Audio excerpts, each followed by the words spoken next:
un youtubeur qui devient rappeur. Ce serait bizarre un peu, non? Je me demande ce que ça donnerait. Les dragons sont là et leur tirent dessus, tu le sais. Ok. Ah oui, c'est...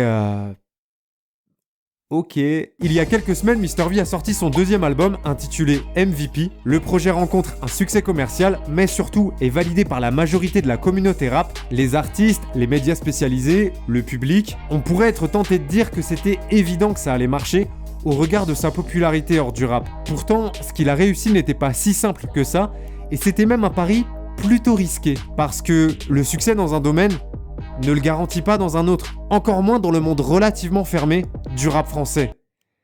Tony Parker, on est ensemble.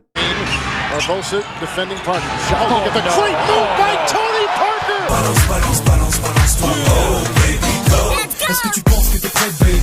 Ça fait boum boum dans le club, baby. Oh oui. Et puis, quand il pense, il y a quelques temps, les sons de Mr V, c'était ça. Je pensais avoir trouvé la bonne meuf, mais ce matin le gaz est sorti de ses seufs. Ce matin elle a pété. Savez-vous planter les choux, à la mode de chez nous. Depuis, il a décidé de laisser les comptines pour enfants à NASA. Une souris verte qui fumait de l'herbe. Et de s'asseoir à la table pour tenter sa chance dans le rap-jeu. Comment Mr V a-t-il réussi à se faire une place dans le rap français? C'est ce que nous allons découvrir ensemble dans cet épisode de Frères Castor.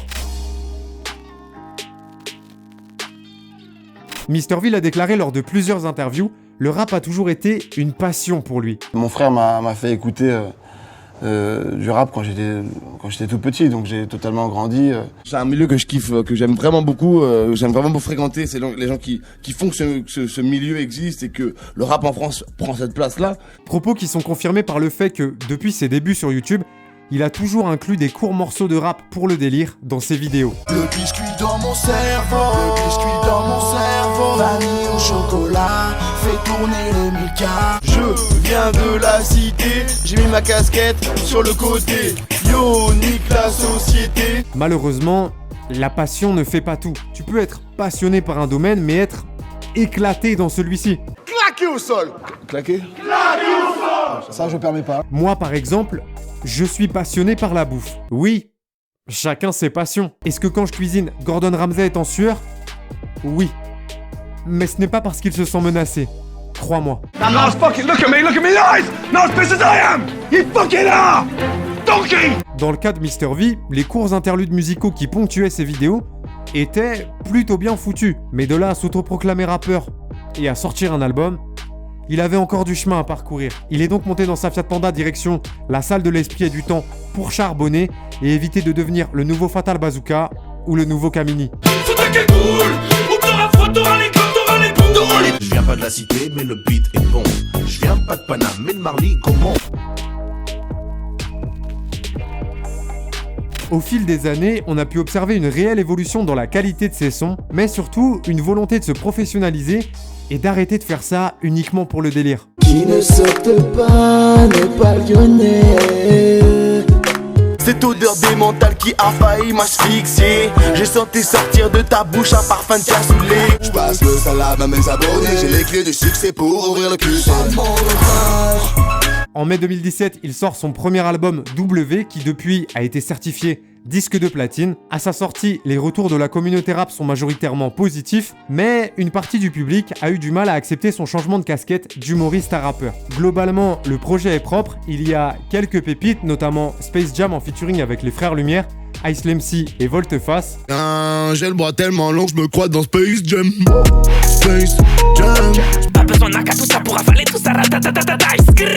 Claquify pour son sac, genre se fout ta gueule. Son premier album étant plutôt une réussite, ça semblait logique que Mr V poursuive dans cette voie et travaille sur un second projet. Retour dans la salle de l'esprit et du temps pour charbonner. Il avait déjà bien bossé pour W, mais il a décidé de passer un cran au-dessus et de cravacher encore plus pour MVP. Il a déclaré dans son interview sur Click avoir produit plus de 120 sons en 2 ans. J'ai enregistré 120 sons en tout, en 2 ans. Ça fait beaucoup là, non? Il a bossé avec plusieurs beatmakers à la fois en France et aux États-Unis. Il a réussi à obtenir des featuring avec des noms déjà bien établis dans le paysage du rap français. Dossé, PLK et Jul. Les ingrédients pour que ce deuxième album soit une réussite étaient donc tous réunis. Pour autant, ce n'est pas pour ça qu'il devait être totalement serein. Parce que même si on pourrait comparer la sortie de son premier projet à un saut dans le vide sans parachute,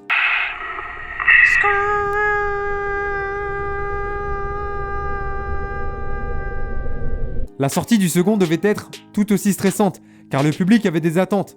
Et si l'album était mauvais, même si tout le monde aime Mr V, il aurait pris cher, sans aucun doute.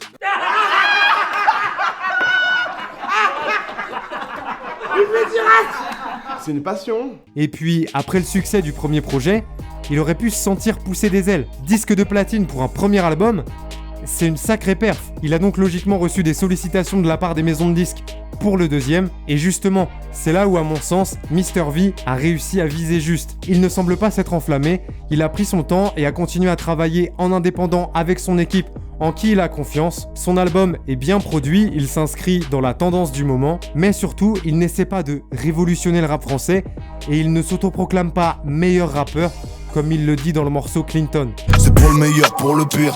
Je suis pas le meilleur, faut se le dire. Alors oui, quand tu penses à Mr V, dans un premier temps, tu penses forcément à ses vidéos humoristiques. Yeah, let's go.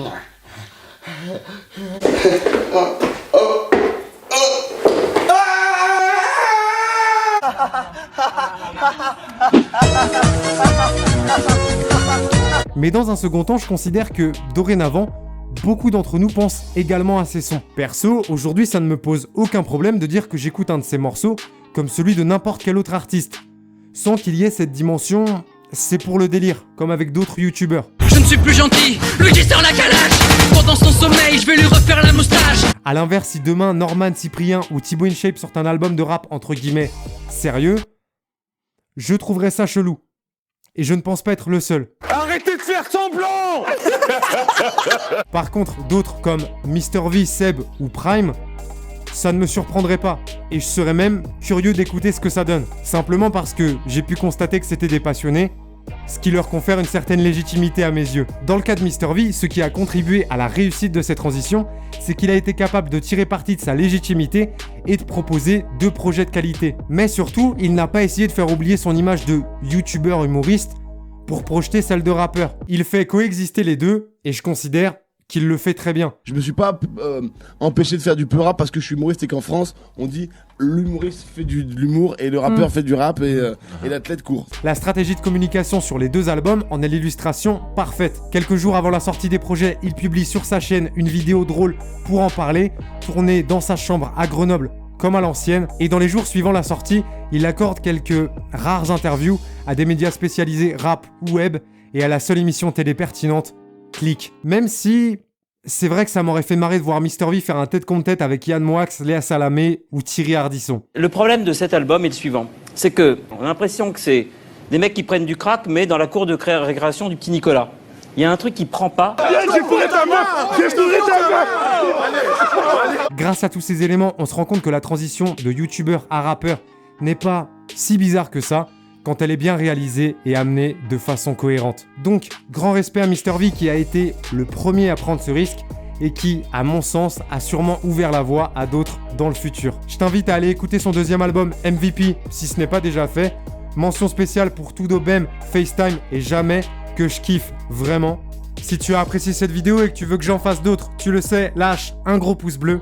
Je t'invite à aller regarder cette vidéo dans laquelle je te raconte pourquoi Roddy Ricch a fait rager Justin Bieber, ou celle-ci qui explique comment DaBaby a tué un homme dans un supermarché sans faire de prison. Je mets en ligne des vidéos chaque semaine, donc si tu veux être sûr de n'en rater aucune, abonne-toi en cliquant sur ma grosse tête et n'oublie pas d'activer les notifications en cliquant sur la cloche. La bise!